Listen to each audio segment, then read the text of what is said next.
Assalamualaikum warahmatullahi wabarakatuh.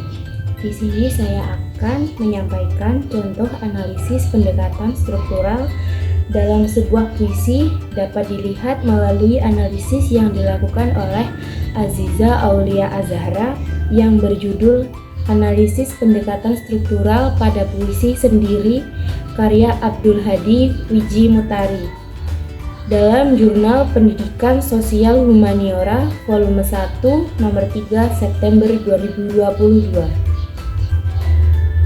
Di sini saya akan membacakan contoh puisi sendiri karya Abdul Hadi Wijimutari. Berikut contohnya. Mengalir di udara sepi, seakan rinai dan ratapan sukmaku. Waktu kawasan perih berterbangan di gugusan awan merah. Runcing pohon cemara memangut dan melecut. Suara angin seakan langkah mayat melengoskan dahannya. Ah, jalan begitu gelap di situ, di ujung jalan itu dan di kejauhan dengan dengus hantu.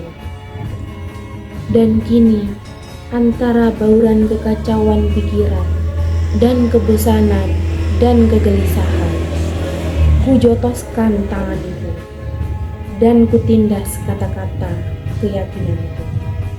Mengalir di udara sepi, seakan rinai dan ratapan sukmaku. Waktu kawanan perih berterbang di gugusan awannya. Itu merupakan puisi sendiri dari karya Abdul Hadi Wijimutari. Yang pertama ada struktur fisik puisi. 1. Diksi. Pada puisi berjudul karya Abdul Hadi memiliki gaya bahasa yang begitu dalam. Dari pemakaian diksi banyak mengandung makna konotatif dan denotatif. Kata mengalir artinya bergerak maju. Rinai memiliki arti rintik-rintik hujan. Sukmaku memiliki arti kehidupan di dunia. Gugusan memiliki arti kumpulan. Diksi yang ditemukan tersebut memiliki makna estetika untuk memperindah isi dari puisi. Yang kedua ada imaji. 1. Imaji penglihatan. Imaji penglihatan adalah imaji yang digunakan oleh penyair menggunakan indera penglihatan. Analisis imaji penglihatan adalah sebagai berikut. Ah, jalan begitu gelapnya di situ, di ujung jalan itu dan di kejauhan antara dengus hantu.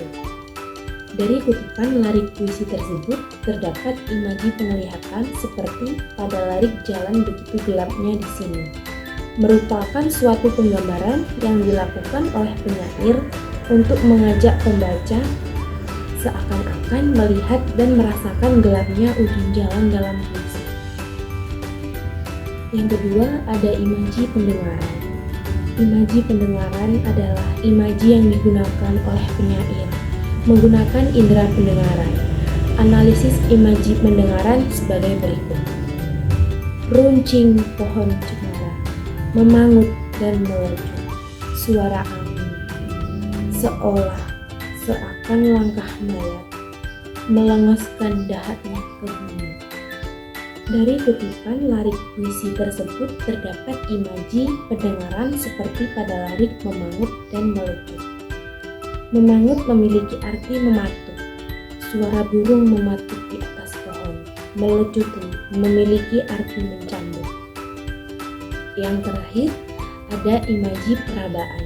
Imaji perabaan merupakan imaji yang dapat dirasakan oleh indera peraba atau kulit manusia.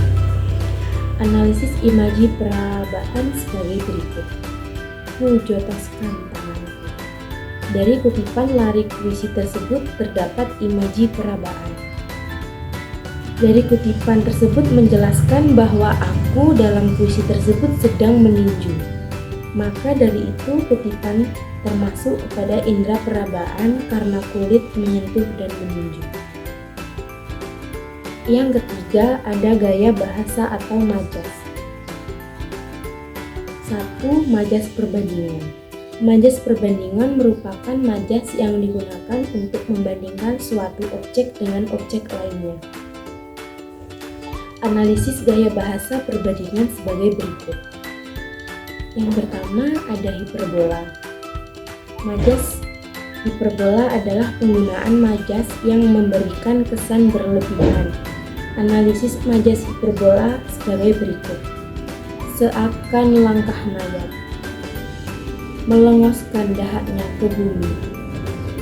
Dari kutipan tersebut, majas hiperbola pada penggalan larik seakan langkah mayat termasuk ke dalam majas hiperbola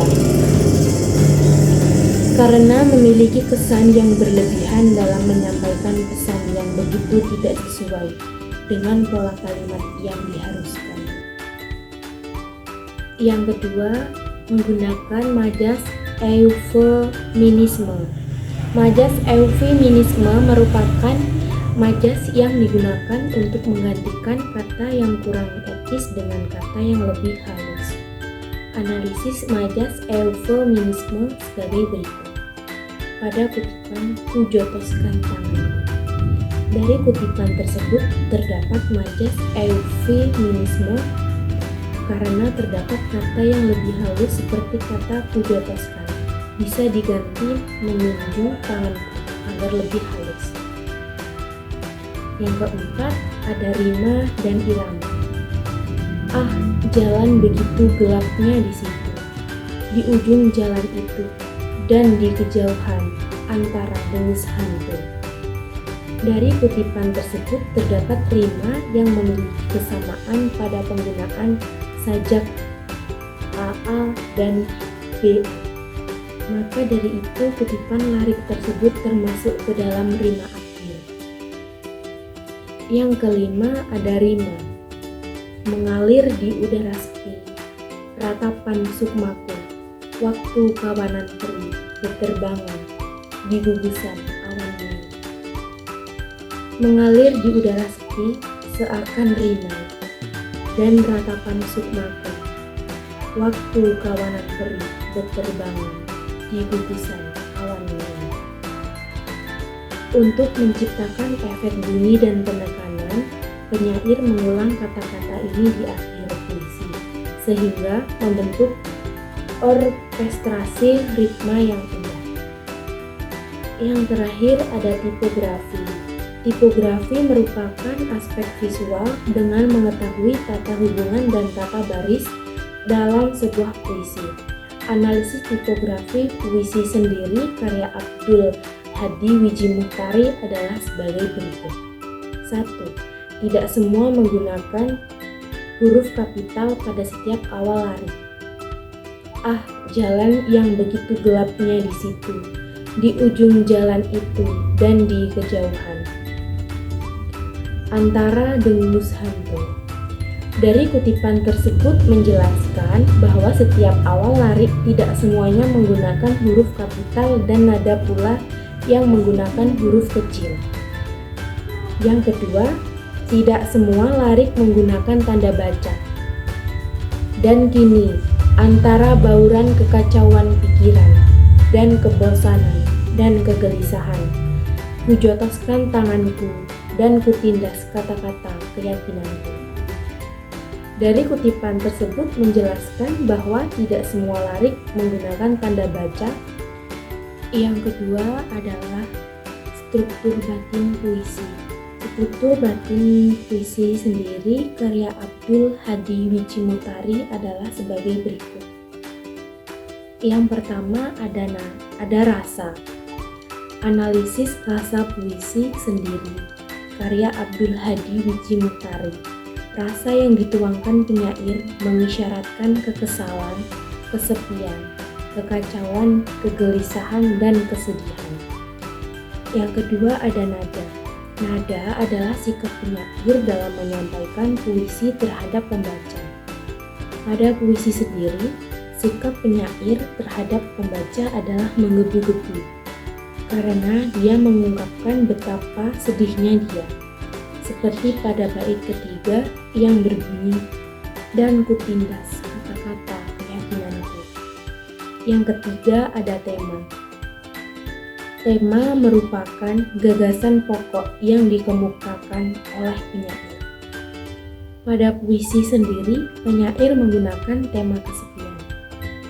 Hal ini menunjukkan bahwa penyair merasakan kesepian dan kekacauan dalam hidupnya. Yang terakhir ada amanat. Terdapat amanat pada puisi ini. Rasa kecewa, kegelisahan, kekacauan tidak harus meluapkan emosi dan merugikan orang lain.